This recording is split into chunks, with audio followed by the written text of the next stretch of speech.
if he's on your team, you love him. And I know you are in the majority in terms of those who hate Kyle Lowry, and I don't fault you for it. But as a Raptors fan, he's our greatest Raptor of all time. Ooh, Kyle Lowry, greatest Raptor ever.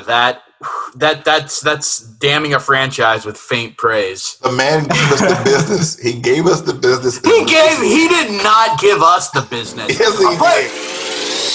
I want to talk about a very special episode of the Let's Go Warriors video cast with myself, Daniel Hardee, also known as the Gold-Blooded King, along with the good doctor, Dr. Thomas Bevilacqua. Dr. Tom, how are you doing today? I'm doing pretty good. Heading into hopefully getting Steph back in the next couple of days. That's all we can look forward to anymore.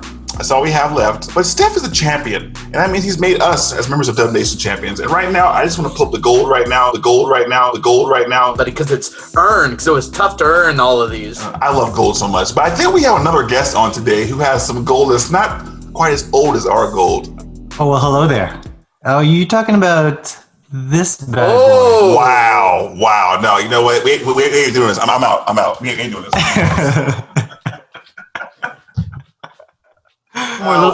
This isn't as shiny, but I have to wear this for you guys because the trophy does live in the north. Wow. I just had to.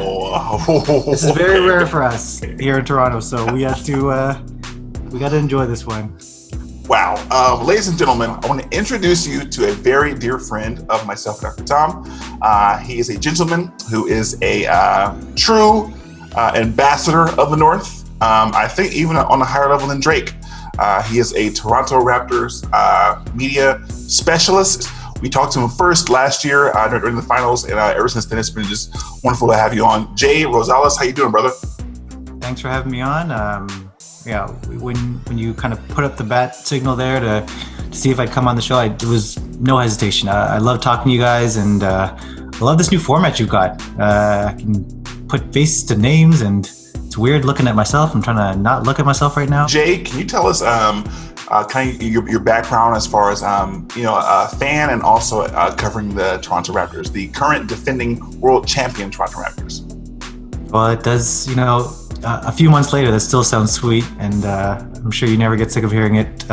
You were hearing it for like 3 years, so I've been a diehard fan of basketball. I mean, I kind of grew up on that from my dad, and the second we got, we being Toronto got a franchise, we jumped. I mean, it was a no-brainer. Like, this is going to be my team, ride or die, and I jumped on Raptors HQ as a writer a couple years ago, and that's kind of evolved to podcasting.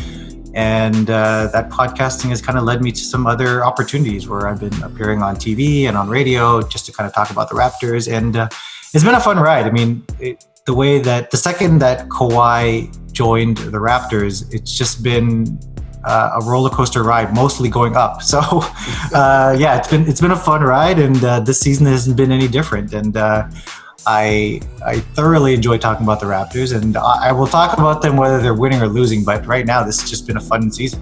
Looking back on those finals, and with the prospect of maybe facing the Raptors facing Steph on Thursday night, what kind of fear did having to watch your team go up against Steph Curry put into you? What was it like to have to watch your team go up against Steph? Absolutely terrifying. He's one of, I would say, maybe 2-3 guys in the NBA where the second they step on the court, you can't help but be afraid. And if and when he comes back, and honestly, I really do hope he does come back to face the Raptors. I think there'll be a bit of nostalgia there, for both fan bases, I guess. I mean, not to take away from this matchup. I've been looking forward to this final matchup, obviously, all season. It would be nice if Curry came back, but at the same time, the second I see him step on that court, he's always ready to. He can always just drop 40 on you without even blinking. And if I think a lot of Raptors fans have just kind of disregarded the Warriors because, you said it was some bad luck. Obviously, the most man games lost in the league. So they're kind of being forgotten. But at the same time, you got to remember that once Curry comes back, he changes the complexity of that game. the complexity of the team. And if you don't think that he's going to want to come out against the Raptors and get some revenge, then you're fooling yourself. Will Nick Nurse trot out the box and one again? I'm afraid to answer this question. I'm afraid. You know what? When I mentioned the box and one earlier, I saw your face cringe just a bit. So yeah. You brought it up. Why I cringed is because all of our other shooters were off the court, and you just like track Steph with your whole team. How dare you? How dare you do that? Disrespecting us. So, which Bay Area high school is Nick Nurse going to stop at to pick up a new defensive tactic? But I do think it's interesting that if you look back over recent history, maybe the last 5 years or so, comparing the teams who have the most wins in the NBA, it's the Warriors up top, and the Raptors are right there behind them. There's been several years where the Toronto Raptors didn't make it out of the East because of one LeBron James, who we as Warriors fans know a lot about. Right. As a fan of Toronto and seeing how they won the championship over the modern day dynasty, how did that sweeten the championship feeling for you?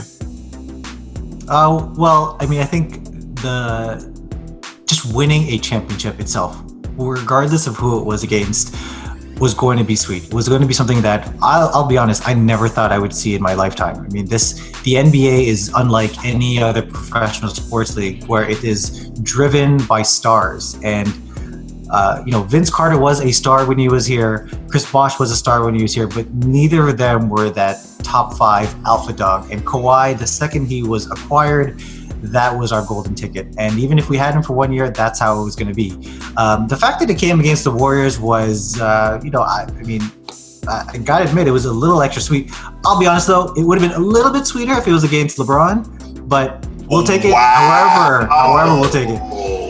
Wow. Yeah, you know more than I do. You guys have had to face him 4 years in a row. You know what it's like to face the man. Actually, you've had way better success facing the man than we have. But there is a little bit of a sweetness there. Doing this against the Warriors was obviously very sweet. What you have built there is a dream. It's honestly a dream. It's what every NBA fan wants. And what I'm sensing here in Toronto is that is what is expected of all the bandwagoners who have jumped on. Now, I'm sure that you experienced this when the Warriors started to rise, that all these people started jumping on, saying they were fans of the Warriors, and really they just jumped on because they won their first title. I'm seeing that right now. There are a lot of fans who are bitter that the Raptors are only in second place in the East and not a title contender. And I'm like, are you kidding me? Like, we just sat through 24 years of losing. Enjoy this championship. We have a very solid squad. We're not one to if you were to put the Raptors against the Bucks right now, I can guarantee you the Raptors are not going to get swept. I'm not saying they're going to beat the Bucks. I'm just saying that we are a competitive enough team that we can at least take a game from the Bucks. The comparisons between those 2015-16 Warriors, it usually goes with the Bucks this year, but I see a lot of in the Raptors that,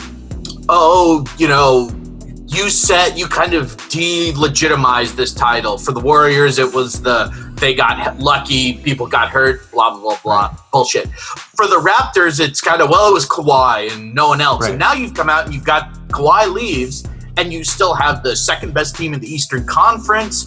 You're like, I don't know who is on the Bucks level right now, though I would like to see it in the playoffs, but they've proven to be this great team, and all those pieces that were around Kawhi in the finals, like, they're just as good. And so there is that kind of screw you, no, you all said we were just, I think, I can't remember if we did a podcast towards the beginning of the season and it was like, the Raptors will be okay, they'll kind of be in the mix, but no, they've totally exceeded that. And it's got this, I think, this edge of you all said we were a one guy team and it was Kawhi who did it. No, it was also Siakam, and it's Van Fleet, and it's having Gasol, and all of these players who, like you say, have been developed, making this progression. It wasn't just, they added the one player and he was the only reason they did good. Because, Fred Van Fleet is great, Pascal Siakam, Marc Gasol again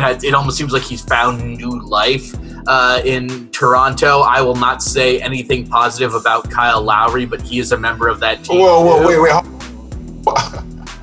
For our national audience, could you explain just a little bit of why, when it comes to Kyle Lowry versus Fred VanVleet, you have a very strong opinion about that? Can you please Well, because my eyes work, I can see that Kyle Lowry is a suspect point guard at best, who frequently comes up short in the big moments, whereas Fred VanVleet, coming off the bench, just in the clutch no matter what, would come up with the big shots, would guard Steph Curry, maybe the greatest player in the game now, and just, you have to respect that. Meanwhile, Kyle Lowry, we want to put it on Dwayne Casey.